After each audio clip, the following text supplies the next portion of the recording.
Hello everyone. तो आज हम लोग पोस्ट गुप्ता एज पढ़ने जा रहे हैं। पोस्ट गुप्ता एज में आज हम लोग the time period of Harshvardhan पढ़ने जा रहे हैं। तो हर्षवर्धन बिलोंग करते हैं पुष्यभूति डायनेस्टी से, जो कि थानेसर से रूल कर रही थी। अब कैसे ये डायनेस्टी थानेसर से कन्नौज में आती है, ये हम लोग पढ़ने जा रहे हैं। सबसे पहले तो उस समय की आपको पॉलिटिकल डायमेंशन समझने पड़ेंगे कि कौन सी डायनेस्टीज़ थी, कौन कौन सी। तो पुष्यभूति डायनेस्टी जो कि थानेसर में थी, यहाँ पे लेट गुप्ताज थे। लेट गुप्ताज में वीक सक्सेसर्स होने के कारण उनका डिक्लाइन हो जाता है और वर्मन डायनेस्टी निकल के आती है। ये वर्मन डायनेस्टी प्रोमिनेंटली असम से रूल करती है। इधर मौकारीज आ जाते हैं और इधर मैत्रिकाज गुजरात की तरफ, ठीक है। और इसके बाद गौड़ डायनेस्टी में एक राजा थे शशांक, जिनका नाम था। तो पुष्यभूति डायनेस्टी में राजा थे प्रभाकर वर्धन अपनी डॉटर राज्यश्री की शादी ग्रहवर्मन से करा देते हैं, जो मोखारीज के राजा थे। यहाँ देखिए मोखारीज डायनेस्टी के राजा थे ग्रहवर्मन, उनसे उनकी शादी करा देते हैं। लेकिन शशांक जो कि गौड़ के राजा थे, वो मोखारीज के राजा ग्रहवर्मन को ख़त्म कर देते हैं और प्रभाकर वर्धन के बड़े बेटे राज्यवर्धन को भी ख़त्म कर देते हैं, जिसके शोक में आकर के प्रभाकर वर्धन की मृत्यु हो जाती है। और उसके बाद हर्षवर्धन सत्ता पे आते हैं। जब हर्षवर्धन राजा बनते हैं तो फिर उनकी लड़ाई होती है शशांक से, और फिर वो शशांक को हरा देते हैं। शशांक ऑफ गौड़ को उनको हरा देते हैं। लेकिन पूरी गौड़ डायनेस्टी पे एक्सपेंशन ना करके वो गौड़ डायनेस्टी के कुछ हिस्सों को, कुछ रीजन्स को अपनी डायनेस्टी में मिला लेते हैं। और ये बात हमें मधुबन कॉपर प्लेट इंस्क्रिप्शन से पता चलती है। इसके बाद वो अपने आप को सकल उत्तर पदनाथ का टाइटल देते हैं कि लॉर्ड ऑफ नॉर्थ। यहाँ से वो एक और टाइटल लेते हैं शिल्पादित्य का। और हमें इनके बारे में नौससी कॉपर प्लेट इंस्क्रिप्शन से भी पता चलता है कि इनके मैत्रिकाज जो कि ध्रुवसेन टू जहाँ से रूल कर रहे थे, उनसे अच्छे संबंध थे। प्लस उनके अच्छे संबंध भास्कर वर्मन से भी थे, जो कि वर्मन डायनेस्टी से बिलोंग कर रहे थे। वर्मन डायनेस्टी असम से वो रूल कर रहे थे। असम को उस समय हम लोग कामरूप बोलते थे। उनसे भी अच्छे संबंध थे। इन्होंने पल्लव रूलर जो कि महेंद्र वर्मन थे, पल्लव रूलर, उनको भी हराया था। लेकिन इस बात का हमारे पास कोई डायरेक्ट एविडेंस नहीं है। बस हमें ये बात पता है कि उन्होंने उसको हराया था, कोई इसका एविडेंस हमें नहीं मिला है अभी तक। इनको सबसे बड़ा पॉलिटिकल सेटबैक तब मिलता है जब इनके कंटेम्प्रेरी पुलकेशिन टू, जो चालुक्यन डायनेस्टी के राजा थे, उनसे उनकी लड़ाई होती है, बैटल होती है। हुएनसांग से हमें इसके बारे में पता चलता है, बट हुएनसांग हमें इसके रिज़ल्ट के बारे में नहीं बताते हैं। हमें इसके रिज़ल्ट के बारे में चालुक्यन डायनेस्टी में एक रवि कीर्ति थे, जो कि पुलकेशिन टू के स्कॉलर थे, कोर्ट स्कॉलर। उनसे पता चलता है ऐहोल इंस्क्रिप्शन में कि पुलकेशिन टू ये बैटल जीत जाते हैं, और पुलकेशिन टू अपने आप को टाइटल देते हैं दक्षिण पथनाथ का, और हर्षवर्धन को उत्तर पथनाथ का। अब यहाँ से दूसरी बात हम लोग को पता चलती है। बंसखेरा, नालंदा और सोनपत इंस्क्रिप्शन से ये पता चलता है कि हर्षवर्धन जो थे पहले शिव वर्शिपर थे, बट उसके बाद मतंग दिवाकर के इन्फ्लुएंस में आकर वो हीनयान में चले जाते हैं। मगर जब वो हुएनसांग से मिलते हैं तो उनसे बहुत प्रभावित होते हैं। तो हुएनसांग से प्रभावित होकर के वो महायान में चले जाते हैं। हर्षवर्धन कई सारे टाइटल्स देते हैं, जैसे परम भत्कर महेश्वरा का, महाराजा धीराज का, स्कंदर्भ का। और इन्होंने लैंड ग्रांट्स बहुत सारे दिए थे, मतलब ज़मीन दान पे बहुत ज़्यादा दी थी। इन्होंने उस समय पे जो इनके समय पे टैक्सेस लगते थे, जैसे उदरंग, उपारिका और सर्वविष्टि मतलब फोर्स्ड लेबर। जो उस समय में मिलिट्री होती थी, मिलिट्री को लेबर की ज़रूरत पड़ती थी।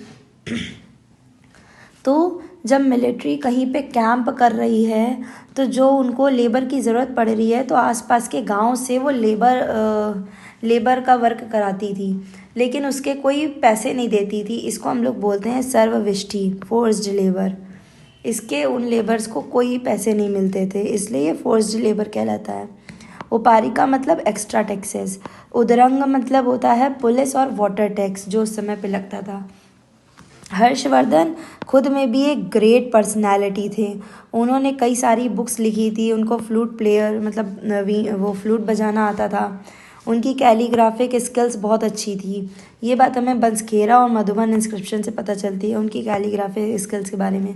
उन्होंने रत्नावली, प्रियदर्शिका और नागनंदा जैसी किताबें भी लिखी थी। नागनंदा में उन्होंने जिम्मोतवान के बारे में लिखा था, जो कि एक बोधिसत्व थे।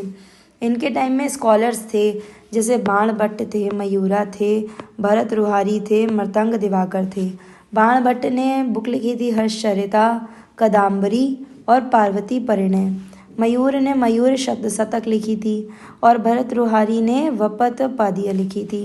मृतांग दिवाकर एक बुद्धिस्ट स्कॉलर थे उनके टाइम में, जिनके ही इन्फ्लुएंस में आकर वो हीनयान में कन्वर्ट हुए थे। हीनयान उन्होंने अपनाया था।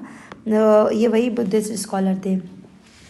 इनके डिप्लोमेटिक रिलेशंस थे चाइना के संग, तिब्बत के संग और भूटान और बाकी इंडोनेशिया की तरफ भी, म्यांमार, इनके और भी कंट्रीज से डिप्लोमेटिक रिलेशंस थे। एक्सचेंजेस हुए हैं, एम्बेसडीज के एक्सचेंजेस हुए हैं। इनके टाइम में हुएनसांग आए थे। तो हुएनसांग को चाइना में प्रिंस ऑफ पिलग्रिम्स बोला जाता है। ये फेमस है प्रिंस ऑफ पिलग्रिम्स के नेम से। हुएनसांग ने बुक लिखी थी सीओ की। ये आए और वापस गए लैंड रूट से, बाय लैंड रूट ये वापस गए थे और आए भी लैंड रूट से।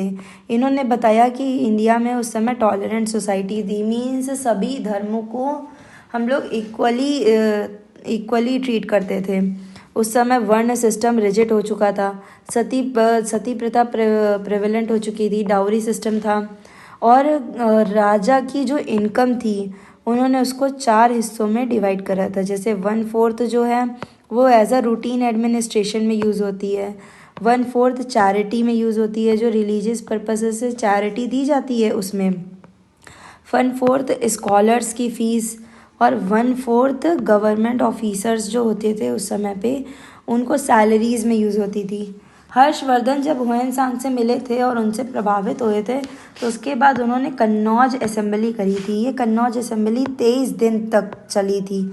उसमें हर्षा ने dressed as a god god शकरा की तरह उन्होंने खुद को ड्रेसअप किया था और उन्होंने हुएनसांग को ऑनर करने के लिए ये असेंबली रखी थी। ये काफ़ी बड़ी मात्रा में असेंबली करी गई थी, जिसमें उन्होंने काफ़ी ज़्यादा डोनेशंस करे थे, जिसके कारण 2 हादसे हो गए थे, जिसमें एक में हुएनसांग की जान को खतरा हो गया था और एक में हर्षवर्धन खुद की जान को। और उन्होंने ये कन्नौज असेंबली में एक 100 फीट ऊंचा टावर भी बनवाया था, जो कि बाद में जल गया था, किसी ने जला दिया था। जब उन्होंने बाद में पता किया तो कुछ कुछ ब्राह्मणों ने मिलके जलाया था, जिसके बारे में ऐसा पता चलता है कि उन्होंने इसको जलाया था। तो हर्षवर्धन ने उनको कोई ज़्यादा बड़ी पनिशमेंट नहीं दी, सिर्फ उनको वहाँ से अपनी डायनेस्टी से बाहर निकाल दिया था। बाकी उन्होंने उसको कोई पनिशमेंट नहीं दी। तो कहा जाता है कि हाँ, वो काफ़ी अच्छे नेचर के थे। हर्षवर्धन काफ़ी टॉलरेंट राजा थे। उन्होंने एक गोल्डन इमेज बनवाई थी बुद्धा जी की और प्रयाग असेंबली उन्होंने उसके बाद करवाई। कन्नौज असेंबली के बाद उन्होंने एक और असेंबली बाद में कराई थी, प्रयाग असेंबली। ये प्रयाग असेंबली 75 डेज तक चली थी, जिसमें उन्होंने रॉयल चैरिटी दी थी। कहा जाता है कि इतनी ज़्यादा मात्रा में डोनेशंस आज से पहले पूरे एंशियंट इंडिया में कभी किसी और राजा ने नहीं किया, जितने ज़्यादा मात्रा में डोनेशंस उन्होंने किया था। उन्होंने अपने लिए सिर्फ कुछ चीज़ें छोड़ करके उन्होंने अपना सब कुछ डोनेट कर दिया था, चैरिटी कर दी थी सब कुछ। और इस असेंबली के बाद हुएनसांग इंडिया छोड़ के वापस से चाइना चले जाते हैं। और इसी टाइम के आसपास हर्षवर्धन ने नालंदा यूनिवर्सिटी रिवाइव करी थी। नालंदा यूनिवर्सिटी एक्चुअली में बीच में टूट गई थी, तो उसको दोबारा रिवाइव करा था नालंदा यूनिवर्सिटी को, जिसमें उन्होंने 200 गांव की रेवेन्यू नालंदा यूनिवर्सिटी को दे दी थी कि 200 विलेजेस से जितना भी रेवेन्यू आएगा वो सारा नालंदा यूनिवर्सिटी को दिया जाएगा। उन्हीं के लिए रहेगा। नालंदा यूनिवर्सिटी किसने बनाई थी? आप लोगों के लिए क्वेश्चन है कि आप इसका आंसर हमें कमेंट में बताइए कि नालंदा यूनिवर्सिटी का इस्टेब्लिशमेंट किसने किया था।